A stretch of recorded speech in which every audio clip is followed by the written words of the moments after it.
Well, welcome. I think we're going to get started here. Please have a seat and be comfortable wherever you'd like.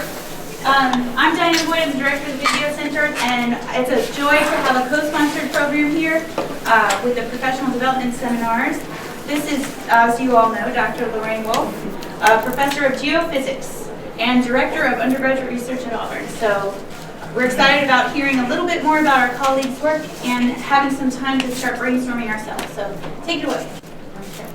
But anyway, we'll just get going. And we weren't, this is the first time we've done something about AREUs, but I have a feeling that there are going to be a lot of people who are interested in it eventually. So I thought what we'd do is we'd have the speakers talk. I put their names and their departments and what their AREUs were on the handout. You guys didn't get one, but I'll give you one.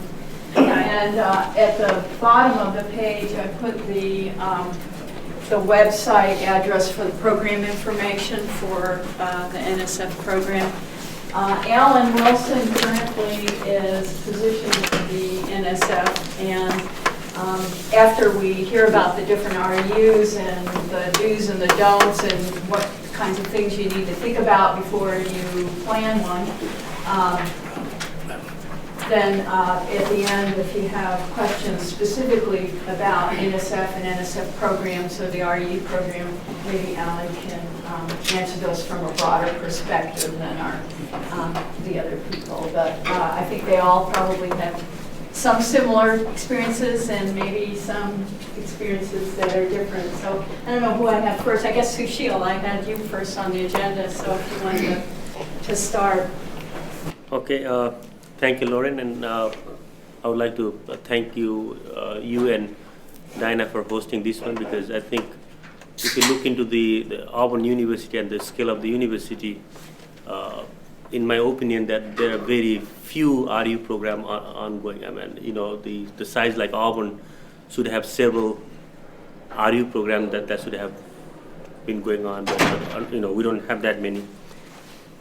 So I guess I'll start just with the basic things, and I know one of the things that it is probably important, and at least it was important to me to understand what the RU program is. And when you understand the RU program, and it is very important to understand that it's not really a research program. I mean, you do the research on that one, but, and I think I'm pretty sure Alan will talk about later on how you can translate those research that are being done and then the published papers and things like that. But it's not like the graduate research that you would do it. And so you don't have a lot of funding available to do that research. I mean, you'll have some support for the undergraduate students. And there are several components within the RU program. One, obviously, that you wanted to engage undergraduate students for the research. And the whole idea is that eventually that you wanted to see those students apply for a master's or PhD program. That's the whole goal of NSF, to further their study. They don't want you to train the students to go and work for the Kia plant or Hyundai and other companies and things like that. They wanted to apply for those graduate programs. And when you get evaluated, or if you wanted to reapply for those programs, those are the things that they're going to look at it. How many students that were participated in that program did apply and get accepted? How many of them published papers in peer-reviewed journal articles? How many of them published in a conference proceedings and things like that? So there's a research component.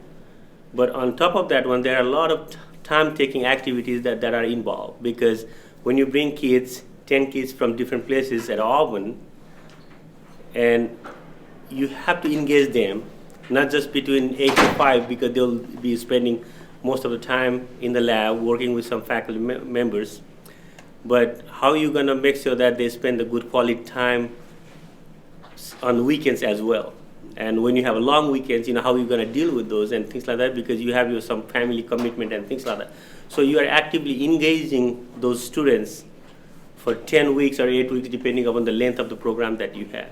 So keep in mind that there's a really long time commitment. And many of us are, here probably are a 9-month time, faculty. And one of the reasons that we write this program proposals are you wanted to do it because this is a part of the job, because the faculty members are expected to write a proposals and bring the money. And at the same time, there is some sort of a pressure for the 9-month faculty to generate some salary for your summer salary if you wanted to get paid. There are some programs that they will pay, for a 1 month maximum of your summer salary, but there are some programs that might not even pay.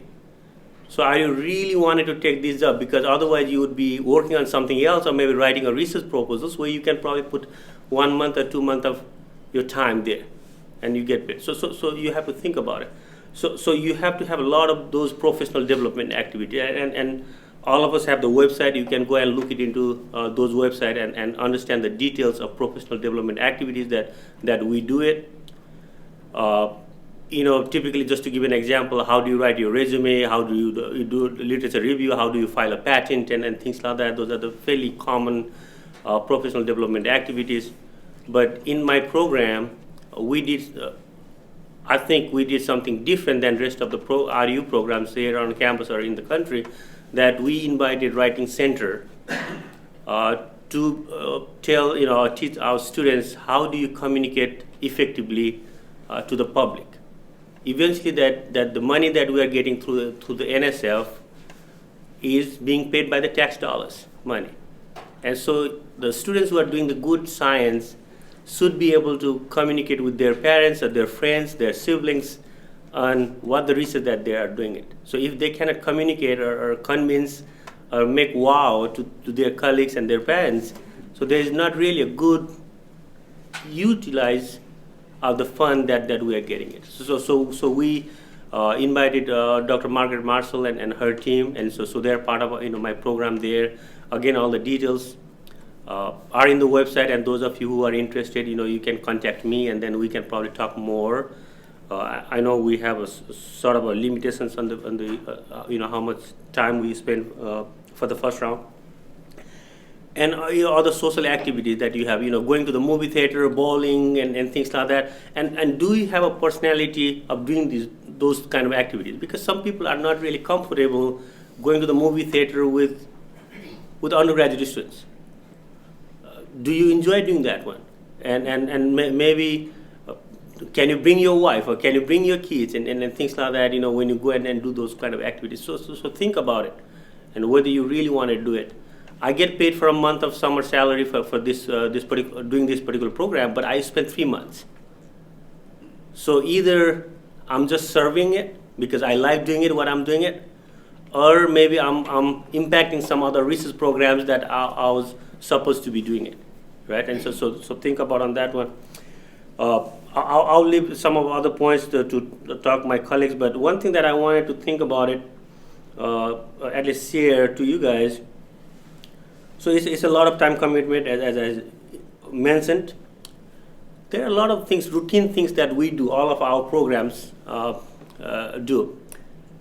I wish we have a center that can organize these things. So resume writing, for example. I mean, Sir does the same thing, I do the same thing, Alan does the same thing, Pete does the same thing, but one person can come and just talk about the resume writing, because it's going to be the same kind of content of writing a resume, because you're not going to sit with all the students and make it perfect, or maybe we can do that one, but just the tips on how to make a good, effective, resume. One person can do it, and then we don't have to spend a lot of time on organizing those kind of activities. We have a really good housing before, when we had the Cambridge apartment. Now it has been bought by the university. Every time when the university wants it, it's going to be very expensive. Now it's going to be really, really expensive for this year. So because of, in order to, manage the budget that I have, I actually had to reduce the number of weeks that I'm going to do for the AREU program. I used to do it 10 weeks. Now I'm going to reduce it to 9 weeks. I talked to my program manager. She said that she would rather, have more students to get benefited. And then she asked me to whether I want to do 8 weeks, 9 weeks, 10 weeks. That's up to me, because I think when she gets evaluated over there also, she's probably going to count how many undergraduate students were participated on these kind of activities. And then so So that was a problem that we have, and we don't get any kind of encouragement or help from the university on that one. And one of the things that the problem that I had with the some of the faculty members didn't really understand the difference between student worker and the student undergraduate researcher. So sometimes you have to explain to your colleague, those who haven't really done it before, there's a difference between student worker and undergraduate researcher. So I had some issues in the beginning on that one, so I had to talk to the mentors. And it's a very difficult situation to talk, because they are your colleagues, and those mentors, they don't really get anything. And from my program, we give about $500 to buy the supplies that they might need it for their program. So they don't get any research money other than that one. So sometimes, you cannot really expect too much. Besides, what they got is just kind of a free student for that 10 weeks. I think I'll just stop there and let other colleague to come in, and then we can probably come back if we have time. Pete, you want to know? Okay. Overton Jenda and I have had an RU are in math, in a particular kind of math, algebra and discrete mathematics. And we've had 11 of them, counting last summer. And our first was in 1999. So if you count up, that's 16 summers went by, and we had 11 of those we had our AREU. And what that means is that we applied for a renewal like 4 times, and one of those years we didn't apply at all. So we had a difficult time, actually. I think our first application was in 1996 for a program to start in the summer of 97. Then we applied in 97 for a program to start in 98. Then we applied in 98 for a program to start in 99. We were rejected with extreme, what do they call that? With extreme prejudice. There you go. Yeah. Shot down with extreme prejudice. And then we finally got an acceptance in 98 for a program to start in 99 for 2 summers from there. And we got it because a friend of mine was on the review panel, frankly. Okay. Now, and then the management at the NSF had changed. I thought, we hit a home run really with these first 2 things. I mean, one of the people in our very first program proved a theorem that was spectacular on his own completely. He wrote a paper on his own. It was sent to the loftiest journal in discrete mathematics, the Journal of Combinatorial Theory. It was accepted in 2 weeks, even though he had a misspelling in the title. But that wasn't the only paper that came out of the first 2 things. And I felt that although we had a kind of blurry intention at the beginning, that we'd done very well, and that the thing was evolving quite well. And so then we applied in 2002 for a renewal at the start of 2001. We were rejected with extreme prejudice because the management, I guess, at NSF had kind of gone over to a different view of things. At any rate, now I'll say this for those thinking of getting into this. There's a craze for REUs now, okay? And I think even it might be an advantage to be applying from the flagship research university from Alabama, because there's kind of an affirmative action thing going on. Like, for example, that first time we got it with my friend on the review panel, he was keeping us on the boundary, and the school that we edged out to get a grant was Cornell. Okay, and I thought the first time that Auburn's edged out Cornell, and anything about football, they do pretty well, I guess. And it's partly because, we put in something in the application about, that we're going to be sort of lightly biased in favor of participants from the Southeast, and then of course, women, minorities. Yeah, we put that in there, and I think the thing about the Southeast, you really caught their attention. So that's one. Now, yeah, I think what Sushil said probably it rings the bell perfectly for the sciences and engineering. Research in mathematics is very different from research in the sciences and engineering. We don't do we don't have labs. Well, we do have computer labs, but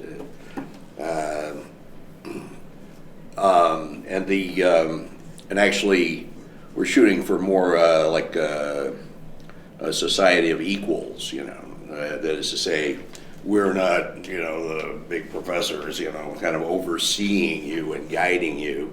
There are students that want the mentor-mentee relationship, and we provide it for them, and there's nothing wrong with that.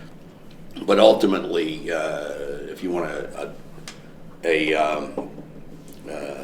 authentic experience in research in mathematics,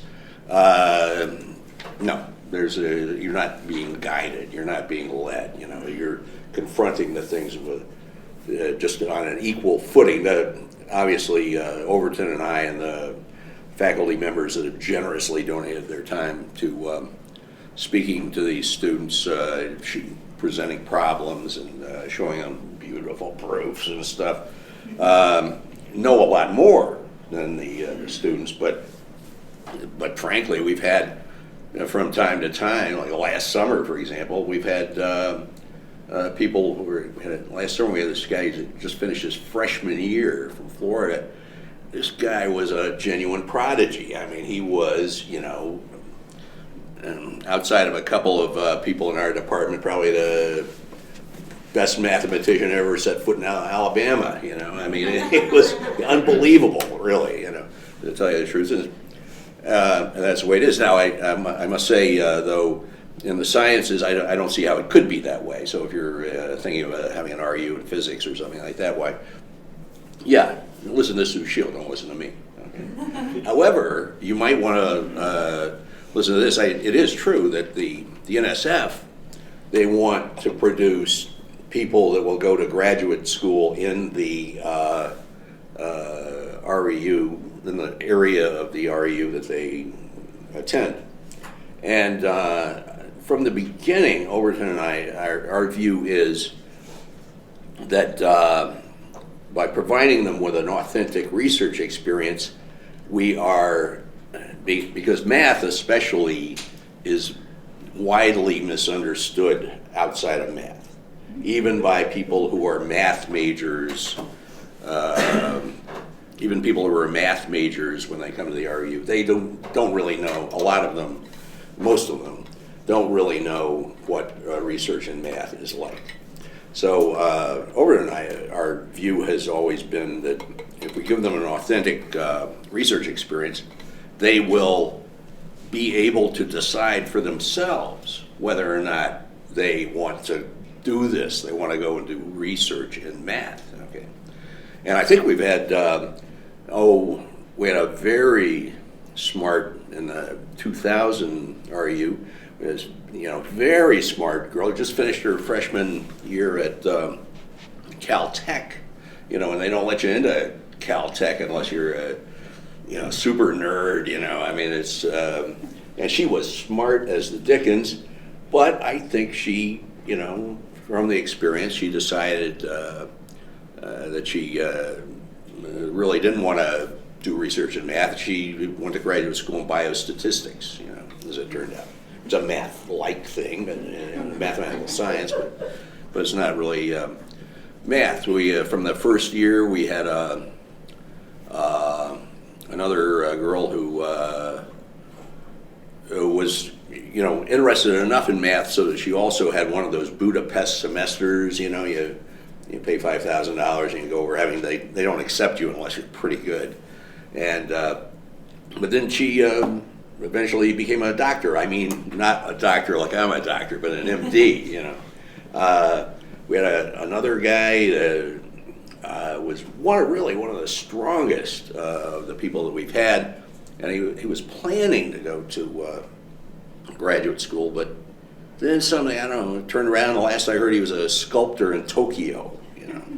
And so I regard those things as successes, you know, if they, there was one case where a kid from Berkeley, a computer science major, came to the thing, got very enthused, so enthused that he went to graduate school in math. I thought to myself, oh no, we may have ruined this guy's life, you know, because, you know, he was a Chinese kid from a hard-charging, you know, ambitious family and stuff, and you know, computer science seems like a more better path to distinction, really, let's put it that way, than research in math. But whatever, it's up to them, and I really think that that's really what these AREUs ought to be for, and that's the way we've always dealt with them. So, okay, that's it.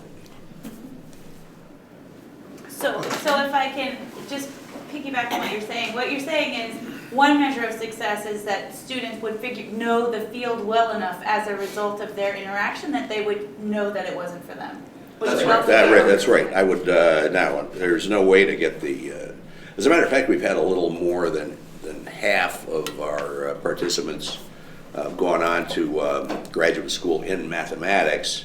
And most of the others have gone into things like biostatistics and like that, you know. So they've gone into mathematical things. But yeah, our objective is not to seduce people into doing mathematics. You know, if you're not interested in mathematics, really, you better not, you know, you better not waste your time trying to get a PhD in it. Thank you. I will take it from Peter before I go on now. But this idea of the success is that you need to have many of them going to grad school in general, whatever. Okay? And frankly, in my case, I always considered my success rather to let the student to know whether you like grad school or really it's not for you also. And I would always tell them, you know, it's better to have a broken leg than going to grad school if it's not for you. And if I can save that experience to a student, that's success. So, which means I had always 100% success. Okay? Because they did either one or there was one student, I would say, that it's really strange. I'm serious. He told me, Dr. Piaz, I will never go to grad school. And I just looked at him and say, you know, frankly, a guy like you, I see him in grad school. And in my mind, I swear, I was thinking also that that guy looked like a guy who would be a religious guy, would be rather in a religious, and I would say maybe it's not grad school for him. 5 years later, he sent me a request for a recommendation letter to go to grad school in theology. But he did not go to computer science. So I will start by disclaimer in the sense that I ran AREU for 12 years. 12 summer I did the AREU, and it went well, everything went well. We started with 40 applicants the first summer for 16 spots. To end last summer, we had over 200 applicants for just 8 spots. So you can imagine the kind of student that I could afford to bring in. But disclaimer is that I lost it. I lost my AREU. I was not renewed. So what I will be telling you is about, I'm telling you, I'm not 100% sure of what I'm saying. Maybe it's not good. Excuse me, was it 12 years in a row? Yes. Whoa. So But I think I can help you, and if you can get it for 20, that would be great. Okay. So I would say first, why did I go on this AREU? Okay. And frankly, at the beginning, I went on a big mixed bag of bad reasons and good reasons. Okay. Bad reasons, I can tell you from, I was saying to myself, summer support, I will get some summer support. There will be some money, I will have some, how to say it, recognition from the university and my department and so on. But these are limited, okay? First support, as Sushil said, is that, and the last time I met with the program manager, she told me, read almost verbatim the following. She says, "Thank you for doing this. We are not paying you much for what you are doing." They are aware of that. Okay, so if you are looking at effort versus salary, don't do it. Okay. Now the good reason, and this is something that I was aware a little bit about it because in Morocco I was teaching in a 2-year institution. I had then only undergrad.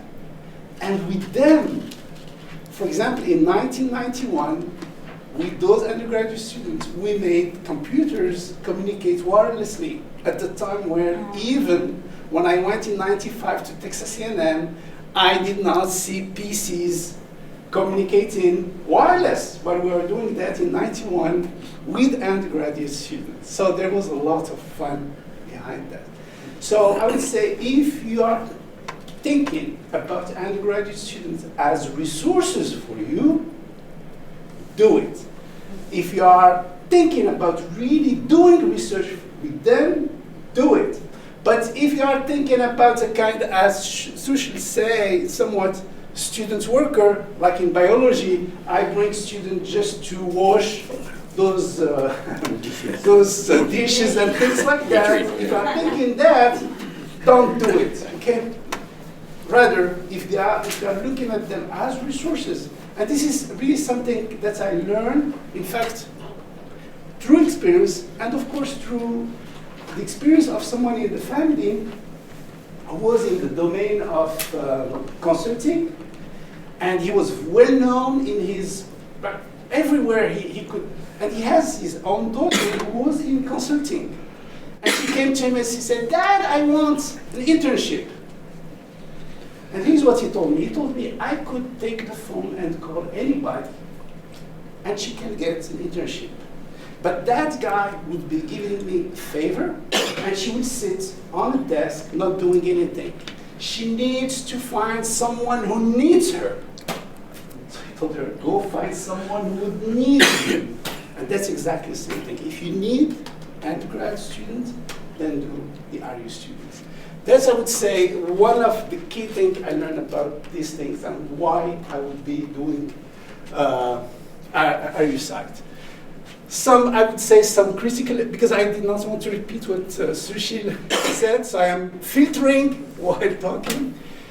Some critical elements, if you want to do an AREU project, and that you can see, I'm not talking about a proposal.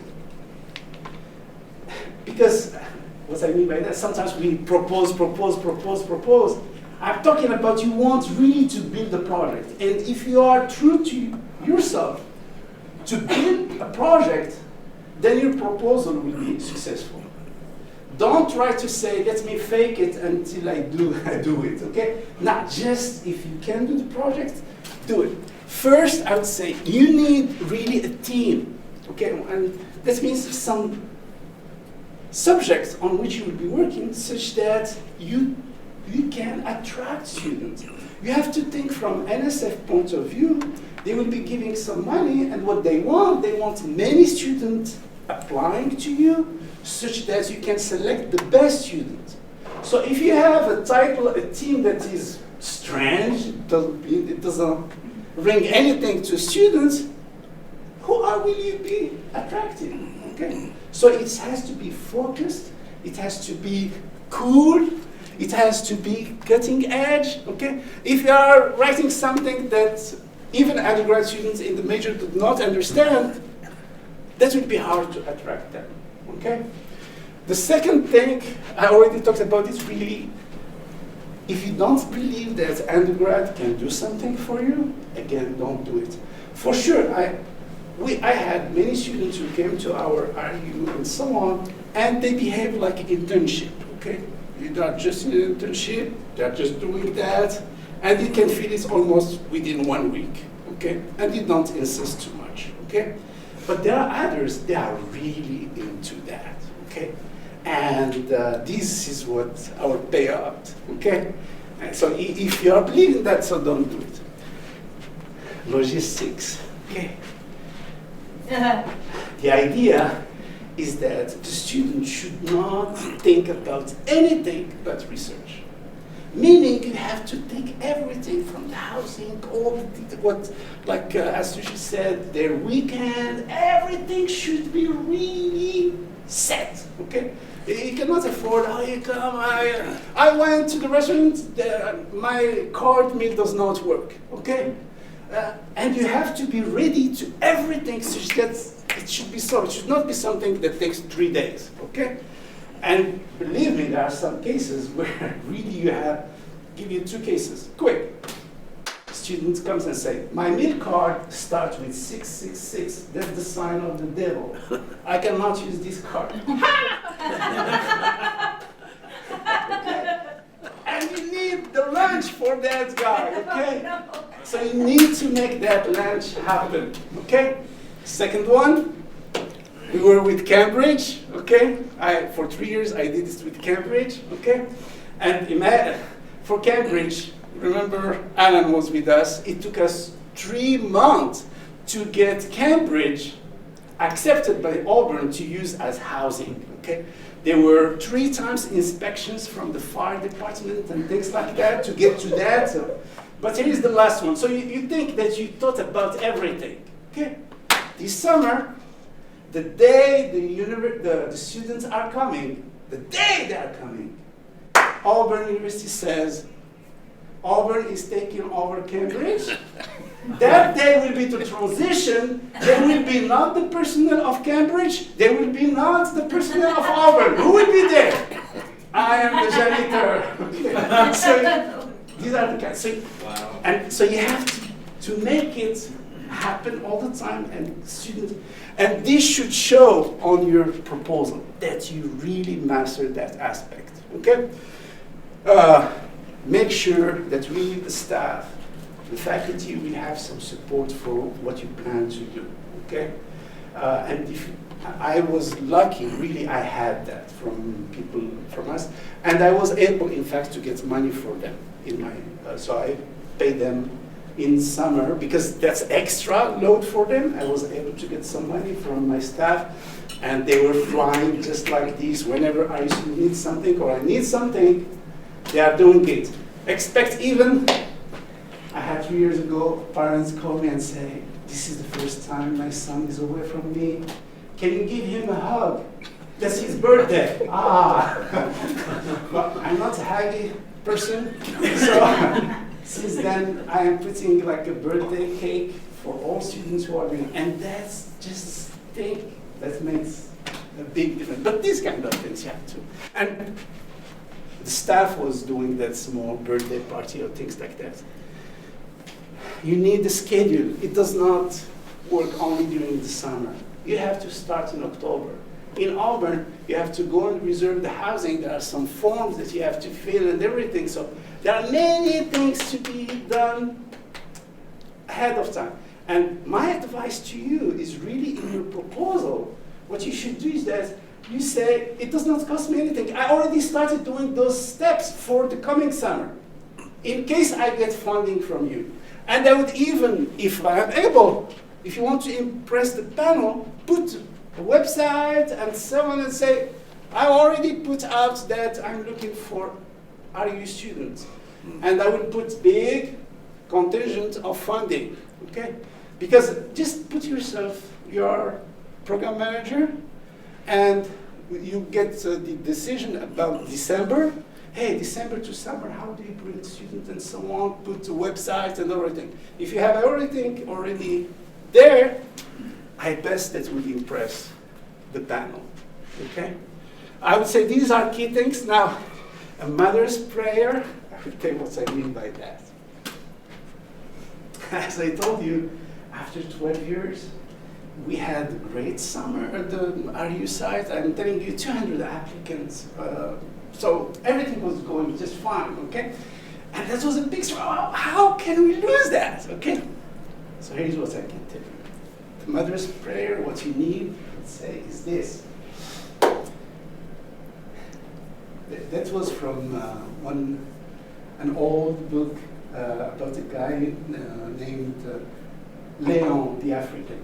That's a really great book. If you can read that one, and there is one of the characters at some point who was very successful, very rich guy in Fez, in Morocco, had everything, and someone tells him, I wish you would be smart or something. And the guy says, no, my mom, to be successful, my mom did not make a prayer such as I be smart.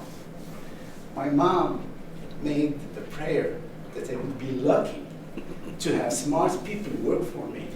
That's my prayer. So sometimes we have a guy on the panel. That's the luck part, okay? I think this time maybe my panel, I was totally unlucky, okay? So I say, you need some luck, a little bit. You have to put a lot of things, but there is some luck. And with luck, be persistent, okay? So it should be working. Now, one last thing that I want to tell you, and you should be aware of, AREU today, and from what I understood is that you want to offer that experience to people who do not have a chance for that. Meaning, for example, normally at Auburn, we are a research institution.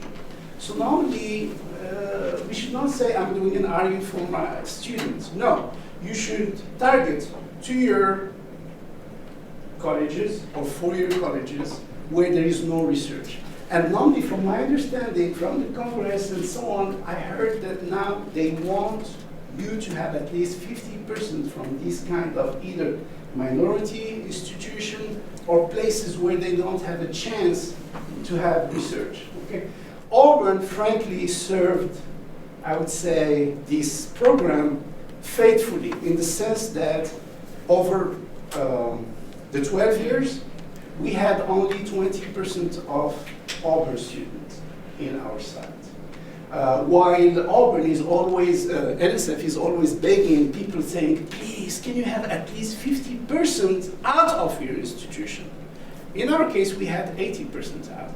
So you have to make that case that you will be bringing from outside. And you should not say, oh, I'm bringing guys from Yale and Berkeley. Frankly, I could fill my AREU site with only those big names. But it's not the objective. The objective you have to serve. Okay, the idea really is to serve. So that's, I would say, things I do not want to repeat. And I would let maybe Anne. Sure. Yeah. So this is a tough act to follow. So I've got a few things that I'm going to mention, and then we'll do the question and answer session. So a couple things that to not repeat is just to make sure that y'all are aware that these AREU sites are designed to create very high quality research experiences for undergrad. So I was on an AREU panel, and there was a smaller school that had the understanding that AREU sites are for students, for undergrads at schools that have limited research opportunities, and it's not that. It's to take those students and put them in labs where they'll do genuine research. So just keep that in mind. You want to be thinking about that as you're putting your proposal together.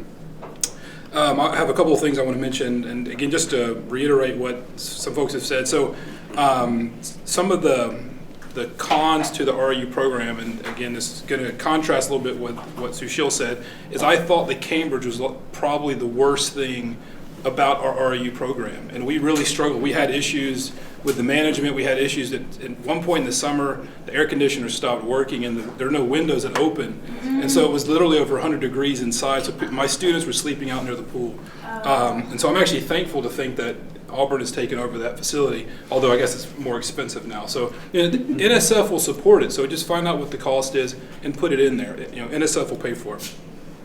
Another thing that no one's really mentioned, but one of the big things we struggle with was finding really sincere mentors, people who really take their jobs very seriously at training undergrads. And we had some really exceptional mentors, and we've also had some mentors who were not really exceptional, at least not in a positive way. So just be aware that people know what their jobs are about training students, because it's not just having someone clean your petri dishes, it's about giving them real experiences in the lab. Another thing that has been brought up is that the support that NSF provides PIs really varies across directorates. So in engineering, they do provide it in a month of summer salary per year. In biology, they don't. You can request it, but they usually cut it out. And I've argued with them. These are people that sit in offices very near me now at NSF, and we've argued about it. And their goal is to fund more programs. So if they're funding faculty, that's less money for more programs. So they know that there are issues out there.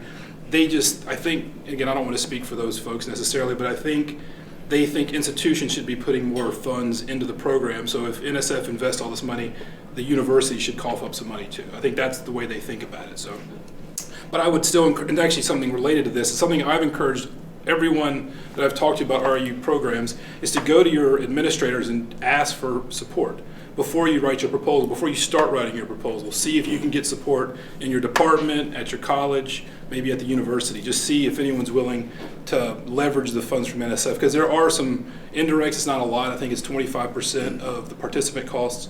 But see if you can get some of that money back for yourself, because it's a big commitment. Even if you get a month of summer salary, there's still 2 more months of you working hard over the summer for free, and it's hard to do that. So those are the big things. The cons. The thing, so again, this is the why you do it part, at least for me, is that these students that you're going to get are incredible for the most part. Again, they're not, all the students I've had have not been great, but in general, 90% have been remarkable, the best students you'll ever encounter. And most of our students have gone to grad school, and many of them have written papers and given presentations, so they're just really incredible students. So again, you're going to be working, you're going to have so many awesome students to choose from, it's going to be really tough. So that's something, that's why you want to do it. What Pete has mentioned, and also similar to others, is that how people manage their sites really varies. Like, I'm very extroverted and interactive, and so I spend a lot of time with my students. Some PIs of REU sites don't, and that's okay. It depends on what you think will be successful for your program. My students spend time with him. Yeah, actually, that was one thing I wanted to mention. Is in your proposals and so I did this without mentioning it in the proposal, but I engage regularly other sites at Auburn, REU sites, but I also engage my friends at Tuskegee who had REU programs, so we would do things with them. So try to reach out and get to know others that have REU programs. And then the last thing, which is I guess the focus of the discussion, so sorry it's coming at the last moment here, is some tips that I was thinking about as folks were talking about how you write successful proposals. And so I've been on one REU panel, and just from that experience, I'll tell you what I think really makes proposals strong. The first thing which has been brought up was that NSF is really trying to increase participation of underrepresented groups. And that could be based on ethnicity, it could be veterans, it could be socioeconomic status. There's a lot, so diversity can be defined broadly. But it's something they really care about. And at least in biology, half of the students that are in your program need to be from, underrepresented groups, and whatever that means to you. In engineering, it may mean women. So just think about what that means to you. But they are very serious, and you will not get renewed if you're not doing this. And so I've spoken to people, I know this firsthand.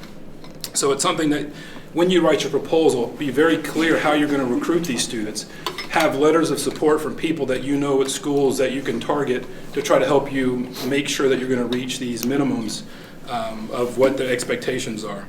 You need to have really strong training components. Although this is a research experience for undergrads project, I think the research part is not as important in the proposals as the training component. I mean, the research is important, but they want you to see how you're going to prepare these students to be successful in grad school.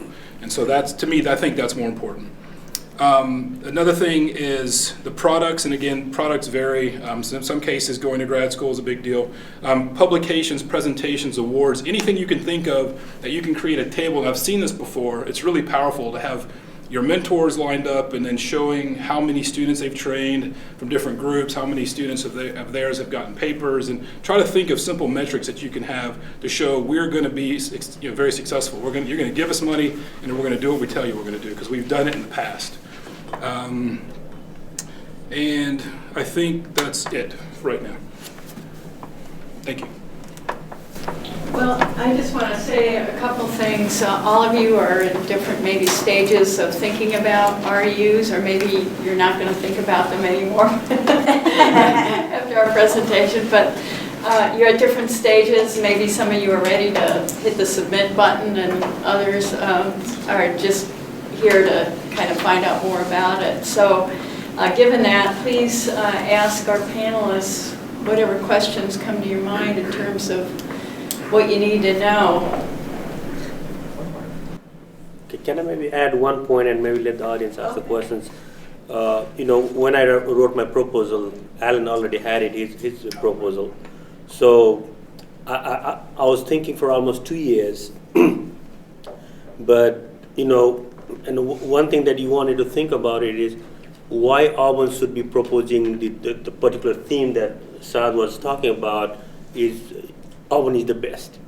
And I work in the bioenergy biofuels. We have a really good bioenergy center. And then, we had just gotten the NSF IGERT led by Mario Eden from chemical engineering, which I'm a part of it. And we have been thinking about the, engineering research center, ERC, so that kind of thing. So having that undergraduate AREU program already done it would make a really strong case of, going for the ERC, something like that one. And I think it's really, you wanted to make a strategy on what you wanted to do for the future.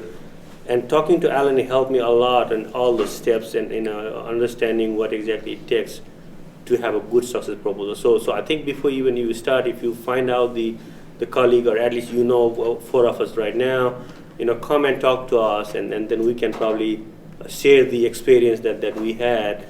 That helps a lot. And actually one of the things that Saad brought here and Alan told me, I already had my website developed when I submit my proposal, because there are a lot of things that you cannot really put into the proposal because it's limited by the page numbers, and I already had it so that if reviewers are interested going there, they can actually see it what are the criteria that I'm going to use for the evaluations and things like that, and all sort of things. So be proactive, I guess. Don't wait until you get the phone call from the program manager, then you start thinking about it. The program evaluation is a very important component, because you have to evaluate, and it's not something that you can evaluate your own program, because we all will be biased. And so in my case, I think Alan also did that one. We had the BGO Center help us to do the program evaluation. So then I didn't have to think about all those evaluation that goes into that program, and it would be more unbiased evaluation. And there are different programs that they do differently, but I thought like Alan said, if you put it in the proposal, the NSF is going to pay for the money to do the evaluation. So just pay for your colleagues or other centers who are good at it, rather than trying to do something that you are not good at it. Right? And actually related to what Sushil said is you should email us if you're interested, and you can get copies of our proposal. At least you can have a copy of my proposal. But I think seeing a successful example is really powerful for someone trying to write one of these things. Yeah, I sent it even at people who do not know me at all. Okay, they sent me and we sent them the proposals. So one of the things that we promised in the promo for this is that you'd have a chance to sort of brainstorm on your own if you were a part of CAME. If you actually showed up, you'd have a minute to think about your own proposal. So I'd like if we can have 10 minutes to do that, and then some more questions might be generated from that brief discussion. I have a logistics question. Okay, go ahead, ask it. Yeah. Okay, because I actually have funding for undergraduates through an NSF grant that's not REU. but it's my understanding that I have to do a certain amount of required training with them because of NSF requirements. Is that a component of REU, and is there some mechanism in the university to do that for all the REU students? Yeah, so there is the city training, which is what we did for my REU site. So yes, they want to make sure that they have proper training to do the research they're going to do. So like lab safety? That's right, yeah. And also one thing that maybe I did a mistake and Alan didn't do it, all the evaluation data that are being collected from the BGO Center, that we said that we're going to publish that. And I just had the line that we're going to publish it, so I had to go and get the HRB approval. That's right. And they didn't have to do that one. And so that was a really cumbersome process. At least I was not used to it because I don't really work with animals, or maybe students because I work in the lab. And that IRB office is really difficult to work with unless you can find the right person to work with. There are people that if you talk to the right person, that it would be, you'll breeze through. What is SRB? It's an institutional research board. Oh. So all the practices, you're not misusing their data. So you have to go through that training. Well, with the training for the students, is there a university, is there kind of a standard that everyone's doing, or is it just by program, or? I think it varies depending on what the focus of the program is. But the city training is very broad, and they have IRB training there. I mean, there's all kinds of different modules that are available. So you don't want to have everyone do all the training because that's all they do for 10 weeks. So you want it to be specific. And I would have the students do this ahead of time if they can get in the system. But it requires staff to be able to get them in the system. And but there is a mechanism. There is a mechanism. That's Yeah, right. no, I think, typically we don't allow any students to work in the lab unless they have a lab safety training. So if you contact somebody in a risk management, there's a guy named called Heath. He would come in and do the lab training on the first day of the program, and so they will have our certificate and go and work in the lab. So. It's an RCR. Alan, you hit the nail on the head. The program is city, but for NSS purposes, it's a responsible conduct of research RCR training, and it's got different modules based on the disciplines of science. Okay. So they just pick that. Because I don't have to do that for this summer. Yeah. So be prepared. Yeah, okay. Do y'all have any more burning questions before we take a minute just to brainstorm? Yeah, please. I have a question. On average, how long usually it takes to write a successful proposal? Probably this is a very broad question, but on average, probably it depends on so many things, but from your own experience. I would say a month. Yeah. Yeah, I mean, it's hard to find a month to dedicate to anything, right? But I think a month is reasonable. If you had to do it in a month, you could do it. But, one thing I struggle with, so I submitted my grant the first time it got declined, and I was criticized. The reviews were good, but they said, because you're in the Southeast, you should take advantage of HBCUs that are all around. And I was new to Auburn, and I didn't have connections.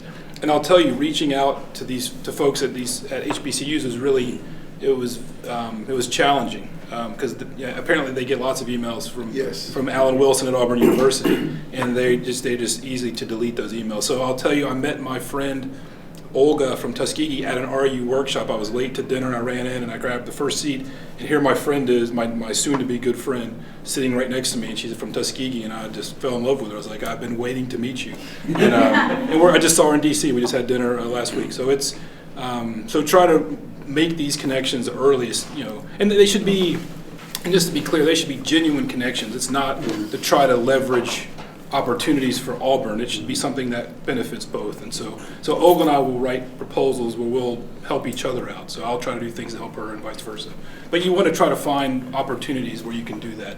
But should be genuine, something you really want to do. But a month, I think, is reasonable. We all wait to the last minute to do everything, but so you have time. Thank you so much.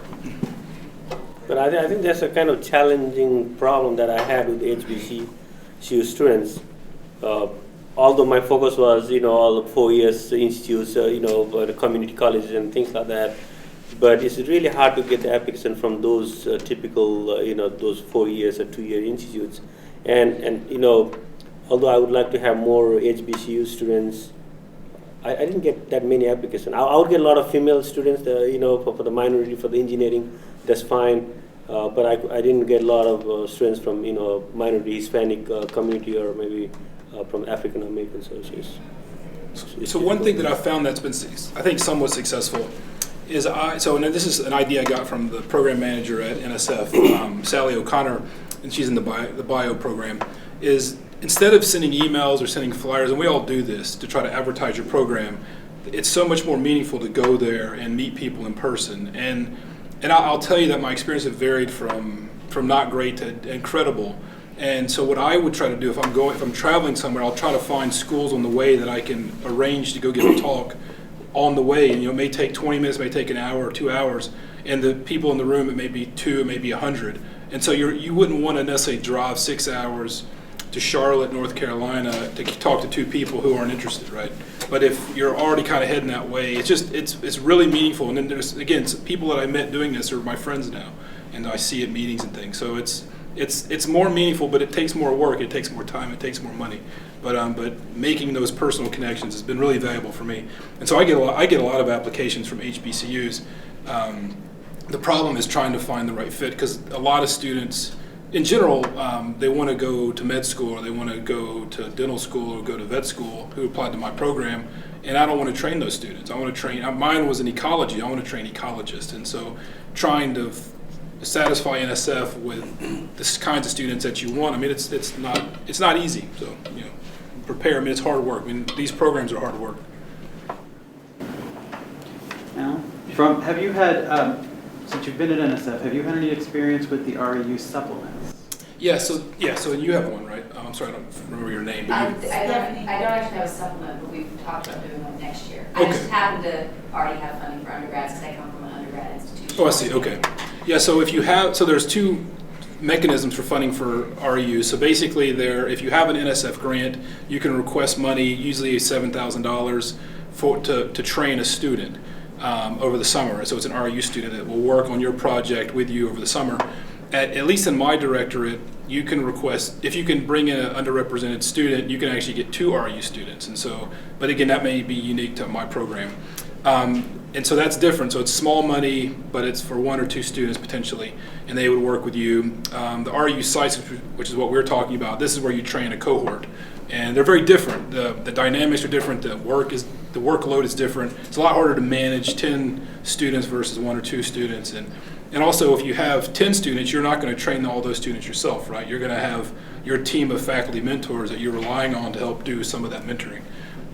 And so they're very different beasts, but the supplements are really easy to get, so they're very easy to get. And again, I'd be happy to share examples of those proposals if you had an NSF grant and you wanted to try to get a student. Although, at least in biology, the deadline is in December, so I think it's too late unless you have an underrepresented student. Yeah. Unless I've learned that anything's possible in NSF. So if I would talk to your program officer if you're interested. They can always tell you no, and we do that a lot, but they sometimes say yes. And so, yeah. If the Tuskegee people are involved, are they going to be our subcontractor? Not necessarily. Oh, I'm sorry. I want to That's okay, no, Tony. This question is to you. Oh, okay. Probably not, because if Tuskegee's going to be involved, they would probably be either as mentors or collaborators, and possibility of students being participants. Okay. So they wouldn't necessarily be a subcontract to. Have any of you, for your sites, had subcontracts? That's normally not an expense, but. We had collaborative contract. Yeah. With Yeah. the University of Alabama. The second question is, in case Tuskegee people are involved as a mentor, do the student commute from here to Tuskegee, or do they have to stay in Tuskegee? That's really one thing that, as I told you, the first time I proposed an AREU, it was in fact 2 sites. One in Tuscaloosa, and I was the lead here with 8 at Auburn and 8 at Tuscaloosa, and we met only at the end. Okay? As you can imagine, they would not commute from there.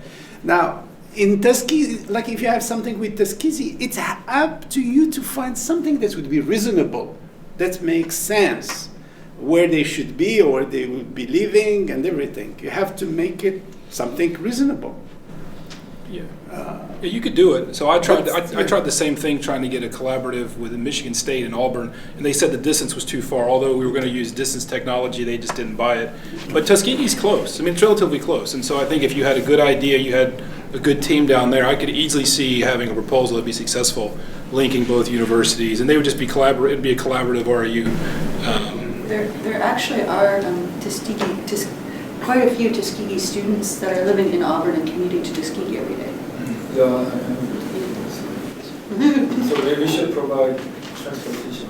Yeah, you just provide support. You could just give them money to get to work, and I mean, you can make it happen. So I mean, it would be something you could do. Just think about it this way.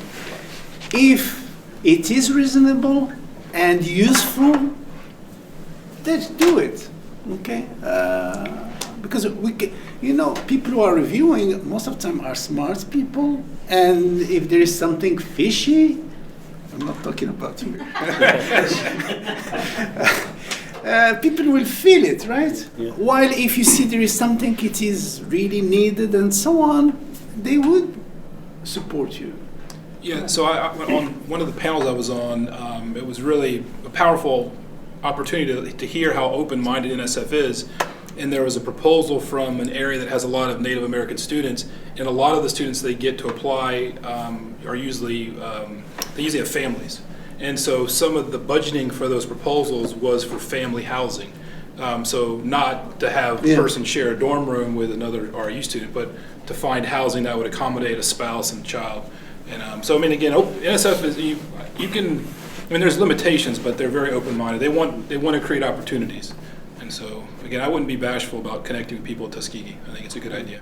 And also you wanted to think about the reason, why genuine reason why you wanted to connect with the Tuskegee, because sometimes I see in the proposal that they wanted to put the HBCU universities just because they think that there's a high chance of getting funding, and maybe they might go and somewhere else in Michigan or maybe North Carolina to find their collaborator or partner, and not thinking about Tuskegee or Alabama A&M or Fort Valley, and so I think as a PI you have to make a case why you think that that's important. Basically, you have to sell your idea to the reviewers, and